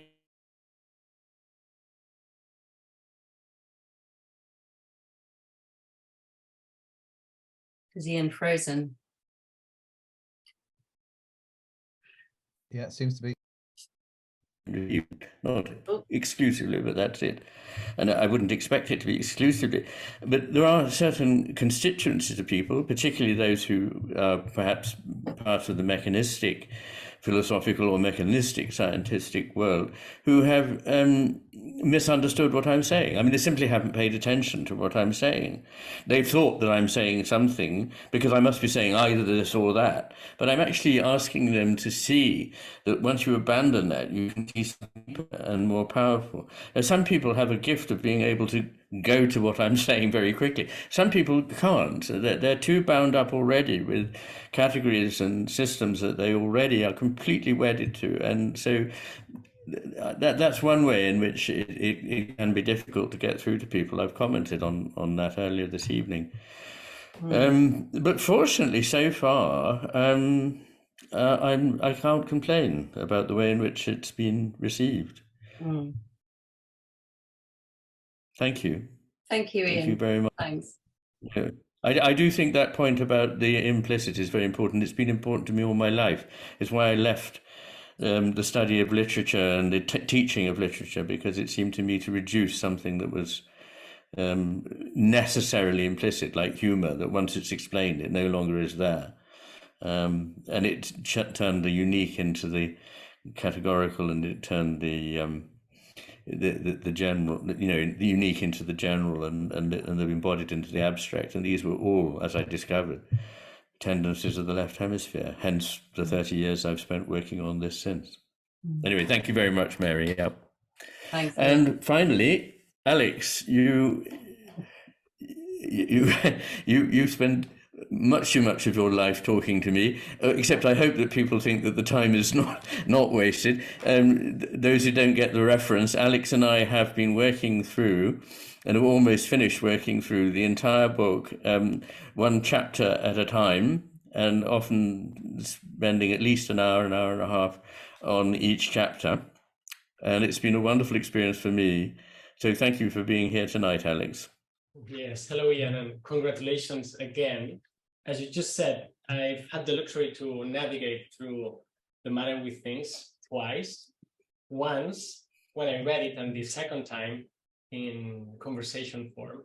And this brought to me some really, really unexpected surprises. And I wanted to quote something you said at the end of the chapter on matter and consciousness, which is not out yet. And so towards the very end of the chapter, you quote Stuart Sutherland, who wrote, referring to consciousness, that nothing worth reading has been written on it. And you add to it, in a very ingenious way, well, I cannot hope to have been an exception to this rule. And so I asked you to say more about this as we were discussing chapter 25 on matter and consciousness. And you said something that when you finished and when we finished the recording, I went back to the tape, let's say, and transcribed what you said, because I thought it was wonderful. And I wanted to share it and then make my question and a reflection. Okay. So you said, all we can do with any of these things, and you're talking about consciousness, but also about the sense of the sacred and so on. All we can do with any of these things is to adopt the view that we can just have a try to do something that cannot really be done. And the attempt to do it is better than the sort of refusal to even try. And then you added, nothing could be said on this topic without it being easy to fold, but to say nothing would have been a greater betrayal than to say what I could say edged round in various ways. All right, so you've said perhaps what cannot be said, and so it has been said, and it has been read, it has been heard, perhaps by some of your viewers. But now I'm wondering, and here I'll read you one brief passage again. This is the last paragraph of the epilogue of the book. And so you said, I have said what I can. If you wish more, I can do no better than repeat the words of the 17th century priest and physician, Angelus Silesius. And that's what he said. Friend, that is surely enough. And should you want to read more, then go and become yourself the words and yourself the being. Okay, so some may hope that what you've written can, in a way, heal or change the world. But of course, it first must change ourselves. So as I was reading this, I remembered of the famous phrase that the words became flesh. So my question to you is, since you've midwifed, and I like to use this word, you've midwifed this creation, how has the book changed you? And since this is a rather unfair question, I'll give you like two options to answer. One is personally, especially throughout the 10 years of gestation of these two creatures. The second part could be, especially during this last year, how have you seen the landscape, the figure, the nature of the so-called public intellectual? So you can go either way. Gosh. Well, thank you, Alex. I think obviously there are certain things that are better not said, but if we say nothing about them, they disappear from public discourse, and so they are no longer part of what we see or think or talk about. And it's quite true that, as Lao Tzu said, he who knows does not tell, he who tells does not know. So it's an awkward one. I would say it's been an immense struggle. I'm a bit of a physical coward. I think I'd spill all if they started putting the thumb screws on. But I think I do have a certain degree of intellectual and moral courage. I think I know myself well enough now to be able to say that. And if you like, the evidence is in having stood firm, said things that people told me don't even try, etc.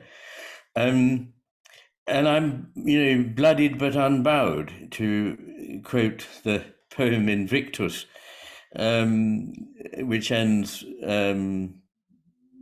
with the words, I am the captain of my fate, I am the something of my fate, I am the captain of my soul. So I feel that it has been it's been bruising. It's been incredibly hard. At times I have despaired. At times I really felt I would never be able to recover from the despair.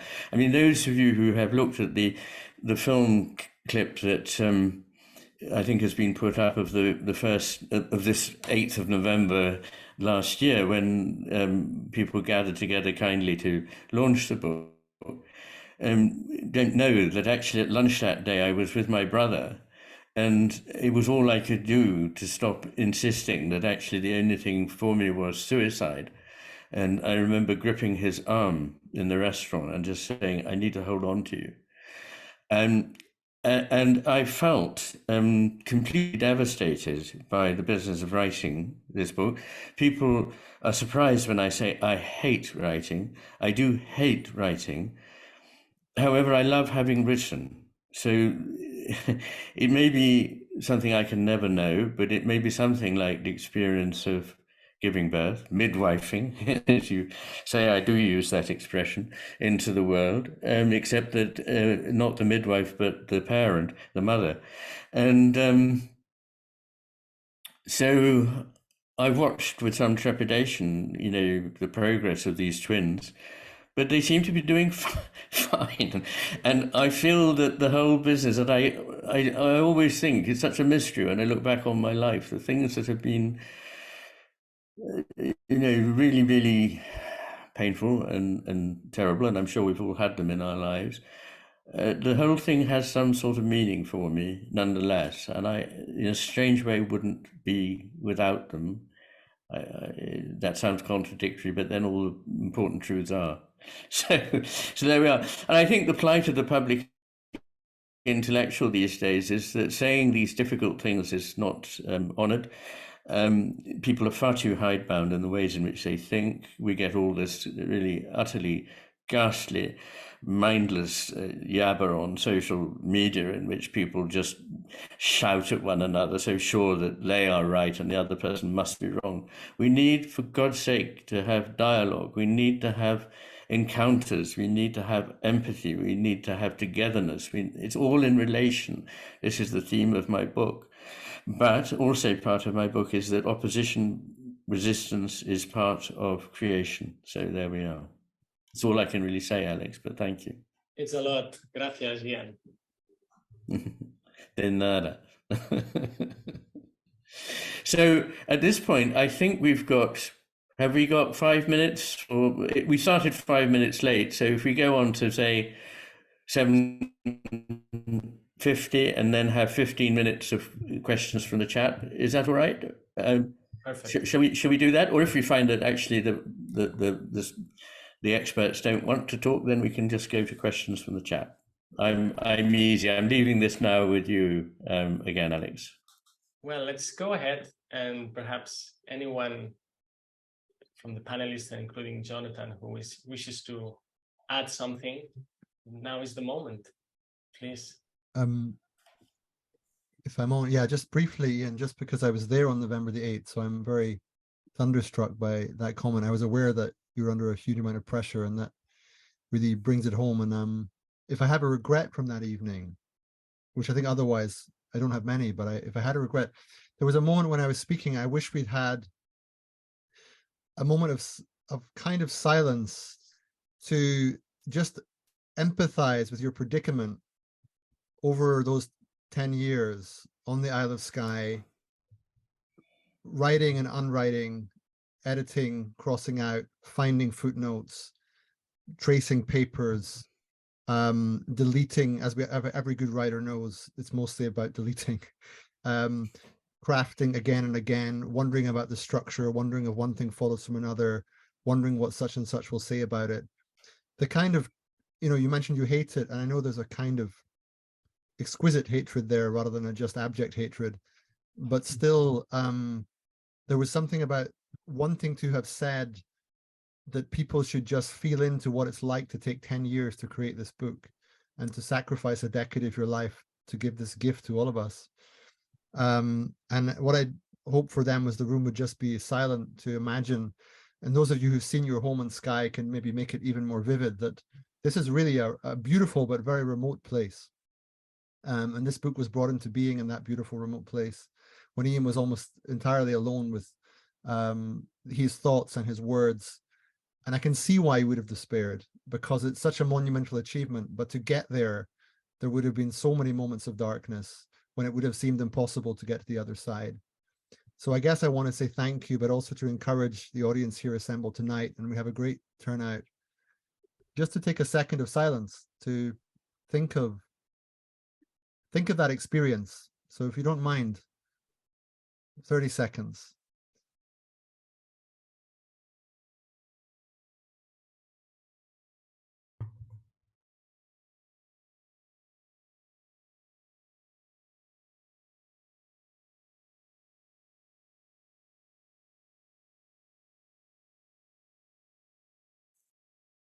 And then coming back into the room, I'm not sure if that was a full 30, but as Iain says, time flows. It's not always easy to get it just right.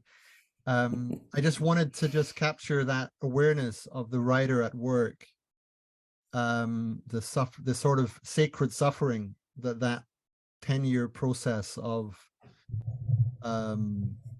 scholarly commitment in order to give oneself to the world in that way. I just wanted to sort of draw attention to those moments where you were alone with your thoughts and your words, which are now in the world. That was all. Yeah. But can I say thank you? But also these words don't sit easily with me. Thank you for saying them. But I'm not sure. But there we are. I can't say that it wasn't exquisitely painful. And one of the things is that I like to write in a way that I hope will flow easily for the reader and neither patronize them nor make assumptions of knowledge that they might not have. And that's why it's a long and painful process. Anyway, enough about all that. And let's have some questions or some comments, or wherever you want to take it, Alex. I'm with you. I'll invite again anybody from the panel. I've just got a small snippet to contribute. When you were talking about asymmetry and symmetry, and asymmetry being able to include symmetry, but not the other way around, somehow it reminded me of the role of dissonance in Bach, which Iain will be very familiar with. And there's a kind of exquisite pain in the dissonance, which is then resolved by the harmony or by the development of the let's say the fugue. And I can think of many examples of this. And I experienced that as subtly painful, but wonderfully resolving when you get to the next bar. Beautifully said, David, and it's something I do comment on and refer to too, but he's wonderful. Thank you. I mean, he's the master of that. Iain, I mean, this is a comment, and it's stating the obvious, but just looking at all the messages and reflecting on how it's been for me reading this book, like great works, it changes how you view the world, and that stays with you for the rest of your life. And I think it's just worth restating that. It's implicit in all of these messages, and thank you for that. Oh, Martin, thank you very much for saying that. That is what I hope for. That is all I hope for. And I do get people writing to me, and I don't want them not to, because it keeps me going. It's what makes me want to carry on, is that people write and say, this has changed my life. I can't see the world the same way again. And that's all I wanted. So thank you very much. Thank you, Iain. If you say it was difficult to write the book, it's clear it was difficult to do it physically. So, but you always must be aware that it is a gift you present to us. And here we are 500 such and such, but there are thousands around. And to be somebody who gives must be satisfying. It cannot be otherwise. And you made such a great gift to so many of us, and we are grateful, and you must know that. Thank you. It's when people say these things that I know it. But I have that tendency that quite a lot of people have, not really to believe that there's anything in it until somebody says it. So I need to work on myself. Physician, heal thyself, I hear. And I have tried over a lifetime to try to heal myself of this tendency to believe I'm a total imposter. But there we are. Maybe if I just wanted to also add that, I mean, you know, this work is being referred to as something that people will be reading for many, many years to come as well, not just the people that are reading it at the moment, but many decades from now, this will still be being referred to. And so it's an investment in future generations as well as in the current. Well, thank you. Mm. That's very wonderful. I'm embarrassed that it's turned into, instead of people cross-examining me, they're sending me the most beautiful smelling bouquets. But thank you very, very much. I'm genuinely grateful to you for doing so. Thank you. Let me add let me add one more comment, if I may. Yes. Top it on this. There's something, maybe it's not an exaggeration to say there's something mantric about the book. It is so long, and usually mantras are short phrases that are repeated, but yes, going through page and page and page for thousands of pages, or maybe hundreds of pages, I could feel that there's something about you, Iain, your temperament, of course your wisdom, but also something personal that slowly pours down. And it's very beautiful to feel it when you're reading, and it's an exceptional thing to happen when you're reading a book, that there's this kind of motion in the way you place the words that feels like a mantra. So that's I wanted to add. Wonderful, serious. Thank you. Thank you. May I ask a question? Yes, I think so. Alex is the chairman of this, so. Yes, so if the panel if you're finished with your comments, then we'll move to the Q&A. And as I remarked at the beginning, I see so many hands raised on Zoom, but we said at the beginning that I'll be, and I have been collecting questions from the chat throughout this call. So I'm going to read a few that I've collected. Those who raised your hand, in the meantime, please write it on the chat, and let's see how many we can get through. Unfortunately, it's going to be perhaps 3 or 4 to be on time, maybe 5. And as a reminder, you can always become a member of Channel McGilchrist, and there's room to ask many, many questions to Iain. So I'll start with the first one that I've selected here. Iain, this is kind of a classic one, but I think we need to go over and over. So Ben Reddick asks, or says, my servant seems to have locked the master in the broom cupboard and barricaded the door. What can the master do to redress the imbalance? That is a very good one. I mean, obviously, if you're literally locked in a broom cupboard, your only way is to force the lock. But I think we can leave the metaphor and say, what can we do to try and redress the balance? And I think it's in things that I may have commented on during the course of the evening, that we need to nourish our ability not to know and not to jump into doing things. This is wisdom, which is both Oriental and in Meister Eckhart. And it's part of this process of, the not seeing of Eurydice by Orpheus. So we need to cultivate a frame of mind in which we are in awe before things, not cleverly thinking we understand them all now.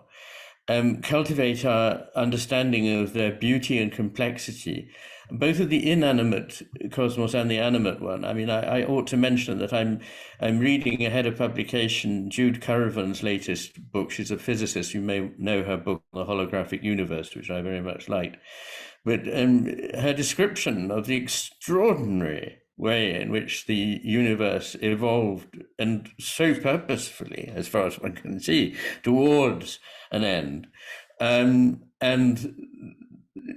the sheer awe-inspiring nature of that is very important. So I think the three great things in life are compassion, awe, and a sense of togetherness and humility. Before, if there's one thing wrong with us, it's hubris.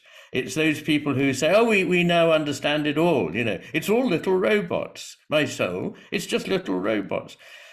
Well, when people say things like that, you really know that the clock has struck 13 and it's time that we start thinking in a different way.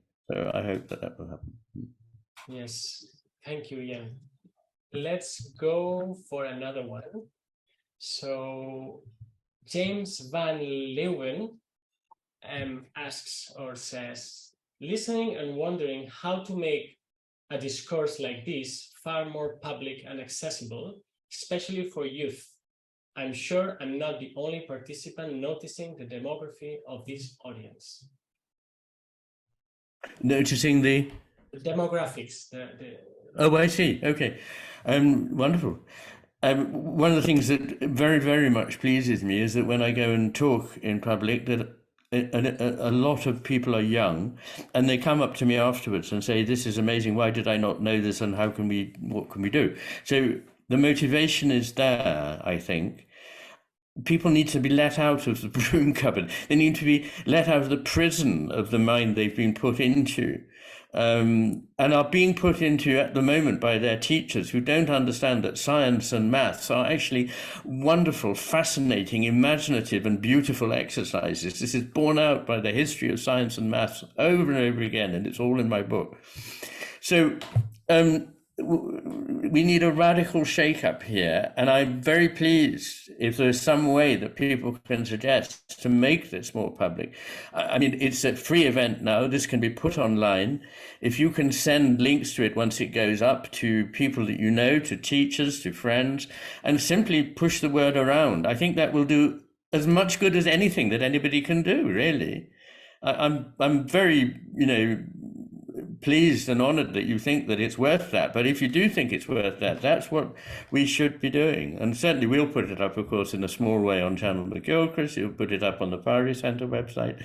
And but there are moves to rethink the way in which people treat education. So I'm actually involved in giving a series of lectures to something called the Peterson Academy. I haven't done them yet, but I propose to do that, which will be a way in which people can get access to lectures without having to mortgage themselves to the hilt in order to be able to go to university and get perhaps nothing particularly nourishing out of it. So that's what we're hoping for. Anyway, there we go. Fantastic. So we'll have two more questions, if you may. I'm happy to go on longer if other people are. I mean, I can go on till, say, 10 past, but 10 past I have to stop. But if other people want to leave, you didn't sign up to come here forever, please feel free to go, and we won't be taking names. All right. So the following one could be seen as a follow-up of the previous one. Oliver, and sorry for the surname pronunciation, Should-Face, says, I can't escape the impression that there is a political dimension to Iain's work. Certainly, when I look around me and notice what's happening in Ukraine, in the US, in China, countries that have succumbed at the political level to an impoverished left hemisphere style view of citizens and the world. So I'm wondering, what's Iain's take on the political dimension of his work? Because it's clearly there in an emergent way. Thank you. Is that actually Oliver Schultheis, yes, German psychology lecturer? Yes. Oh, thank you, Oliver. Thank you very much. Are you there? I'd love to see you. Anyway, I'm here. As I quote your work. Right, okay. Thank you. Oh, wonderful. Thank you. There is, but I don't... rather like the things that have to remain more implicit, I don't make a big deal out of it because I don't want suddenly to become, oh, he's got a political point to make. I mean, of course, if you've got to make a point about philosophy and about the nature of the human being, it will have political ramifications. And my work has political ramifications. And I tend to touch on them rather lightly but I'm told that people can see what is being talked about without my needing to take a mallet and a tent peg to their temples. So that's the way I'd put it. I hope it has political meaning, because otherwise things won't change. But I hope that people will see that themselves and make the connections themselves, rather than me appearing to be hectoring people about politics. It's very easy these days to get put into a certain little box, and once you're there, all the richness of the matter with things will become simply part of a political argument, which it isn't at all. I see Jonathan wishing to say something. Yes. Yeah, just briefly, Alex, thank you. Just as Ian knows, I've tried over the years, and I've been an interpreter of Ian's work for a good decade now. This question comes up in different forms about the politics of Ian's work. One way I think is helpful to think about it, although it's a little jargony, is that it's not so much political as meta-political. It's about it's about looking inside what politics is and recasting what politics should be about.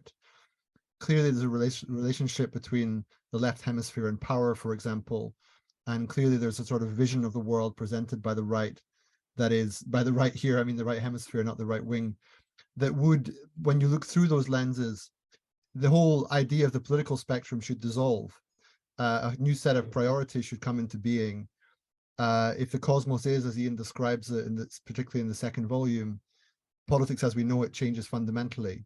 So it's not as though the thesis says, therefore vote this way or that way, or therefore prioritize economic growth or prioritize something else. It's more that it recasts your very idea of what political practice should look like, because it reprioritizes the sacred, reprioritizes education, reprioritizes imagination, and so forth.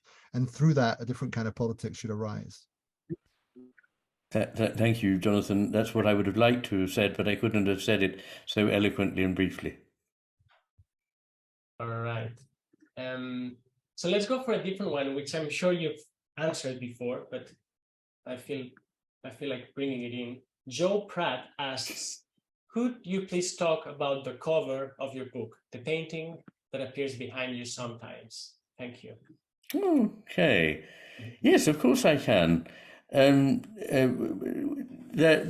are two paintings that occupy a very interesting position somewhere between natural landscape and the other is the realm of the wholly abstract. So they are abstract paintings that also convey a sense of a place, which seems to me an extraordinary thing to have achieved. My first experience was of a sort of Wahrnehmung in front of them. I saw them and I knew that they were great. I knew they were important. I saw them in a gallery. And one of them is in this room here where I am, and I just decided to reorientate myself tonight. But the other one is too far away to be able to show you at the moment. It's just in another room on the ground floor. And I love these paintings, and they're by Ross Loveday. I discovered that actually the king, as he now is, had been I didn't know this, but he'd been very attracted to them and has bought paintings of his. I did an internet conversation with Nina Kraus at Northwestern University, a neuroscientist who's written a wonderful book on sound and the nature of hearing called Of Sound Mind. And at the end, she showed me that because of my interest, she had actually bought a Ross Loveday painting and had it on the wall, which I thought was another wonderful sort of connection of the right kind to make. Two scientists talking about the science and this picture. So what I like about them is that they have a different palette, each from the other. One of them has this rather vivifying picture of a sort of windswept landscape with this almost like iron ore in the landscape. And the other has this heap of sort of, as it were, smouldering things that are coming out of the ground that has some richness of gold and so on. But in some ways, it's like a fire burning. And to that extent, it reminds me of, I don't know how many of you have seen, but if you haven't, you must see it tomorrow, the film by Tarkovsky, Andrei Rublev. But at the end of Andrei Rublev, there is this amazing scene of a I won't go into the whole story, I haven't got time, but it's absolutely soul-searing, of this child who has done the most amazing thing but doesn't know how. And that actually feels to me like he didn't know the secret of bell making, but he had to pretend he did and command people to do this and make the bell, and at the end the bell works. And he breaks down afterwards and just sobs and lies in the mud, and there's this fire where the sort of smoke is just going up. And sometimes I feel like that child. I feel like I didn't know the secret, and yet somehow something came into being. That's the way I feel about it. Sorry, that sounds pretentious, but I can't help it. It's real. Anyway, there we go. That's all I can say. But Ross Loveday, great man. Very good. He's very pleased that I put them on the cover. He's delighted, so that's good. Yeah. Okay, let me ask you another one. Actually, these come from two different people, but could be merged together. So Joseph asks, would you mind telling us about other thinkers from around the world with similar views to yours? And Mark Reed asks, Ian, who do you think is the most important thinker, philosopher, scientist that you have ever read and recommend us to read? An impossible question to answer, I know, but yes, I want to know about current fellows. Ooh. Gosh, so many people have been an influence on me. The first question sounded as though it didn't actually specify somebody right now, but if it is somebody right now, it's more difficult. I can find people in the past who I've learned from and who I find, and some who I came to later, not having formed my thinking along their lines, but finding that they had already said many of the things I was struggling to say. In the world now, I know that there are people, but I can't really, and I have talked with some of them and will talk with others in the future, but it probably seemed a bit invidious to single out particular people and so on. But I mean, in the course of history, there are so many people who have been important to me. I mean, many poets, and of course, obvious people like Shakespeare and so on, but and Montaigne, but in science, William James is probably the most important figure in the history of science that I've read that has been utterly formative. There are people like Lichtenberg. Was he really a scientist or was he a philosopher? But it's usually scientists, philosophers who have the really interesting things to say.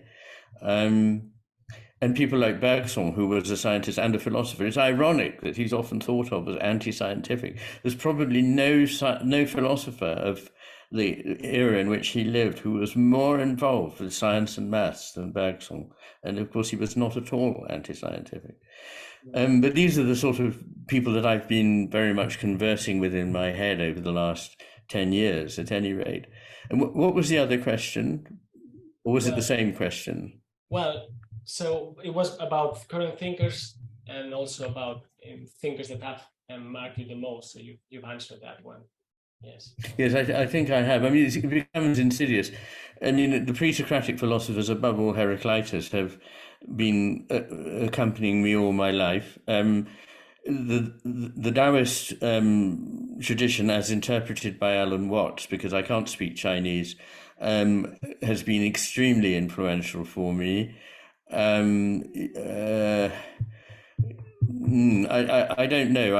I have actually compiled a list somewhere, which I gave to members of the channel, of about 20 or 30 books. If you join the channel, you can see that, and I will also be better at trying to, now that I have passed this milestone, at putting up things that interest me that people might not know from both painting, architecture, poetry, and music on my website. And just to mention that when you think you finish the book reading the epilogue, there's still appendices, and then there are like 200 double column pages of references. So if people are interested to know your sources, they have, I don't know how many. Yes. Yes, I haven't listed anything that is not referred to in the book. I mean, it's only the ones that are referred to and have been properly consulted. Sorry, what were you saying, Jonathan? Just that the appendices are good. There are sort of, it's a bit of a guilty pleasure after reading the whole book and the footnotes to think, oh my God, there's more. But I can avow that I read them and that there's they're quite significant, especially for more scholarly inclined, to make the case for some key parts of the argument with some depth and acuity. So recommended. Yes. Thank you. They were bits that I felt might derail the flow of the chapter for non-specialists, but were there for those who are interested in the specialist stuff. Yeah. Iain, do we have time for one more? I think one more, and then that's it. Sadly, been a lovely party. Thank you. A glass of wine, I think, might be required after this. A glass of wine definitely required. I have an empty glass. I'm going to turn it down. We can cheer at the end, yes. All right, so Isabella Granik says, I can imagine that artists, writers, and other creative people feel moved and vindicated by the messages of your books. What I'd like to know is whether there are scientists, apart from neurologists, who have talked to you about the impact of your work on their own. For example, I can imagine internalizing your work would radically change social psychologists and how they change their minds dramatically about how they see rational decision-making, or scientists studying cultural evolution. Any scientists express the impact of your work on theirs? Definitely, and in that category, I think I'm not misrepresenting Oliver Schultheis, who is a social psychologist. But yes, I have found, I mean, a lot of people have written to me from the world of psychology, psychiatry, and neurology. What I have been very pleased by and a little surprised by is the number of physicists who have written to me. And it seems that in a way, as Niels Bohr himself said, the only way to talk about physics now is as the only way is to talk about the sacred, is through metaphors, through poetic images and so forth. And so although I'm not a physicist, and I don't have the right mind for being a physicist, I have tried to grapple with physics. I particularly have tried to get into an understanding of quantum field theory, which I find very exciting. And I've read various physicists, particularly David Tong has been influential on me, the professor of physics at Cambridge. But there are many others. I list them in the book. And that is very, very nice. I find that physicists are very approachable, non-stuffy, if I may put it this way, humble people, compared with many of the life scientists that I know. And it's possibly because the life scientists still think there are certainties and dogmas and they're right, but physicists have to know from the word go that it's complicated, there are no certainties, and whatever one says is going to have to be modified or qualified at some point in the future.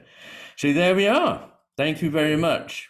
And okay, I'm very glad to say that, you know, artists and writers do, you know, who are not scientists also like what I have to say. Thank you, if I may just say so. Thank you, Eleanor and James from the Pari Center. Thank you, David, from the Scientific and Medical Network. Thank you very much, Jonathan from Perspectiva, for being here. Thank you, Lance from ACDC, the Arthur Conan Doyle Center, for both publicizing this event and helping it to happen. So, and it was a big surprise that this was going to happen at all, and it's happened very quickly. So thank you to everybody for being game and willing to be part of it.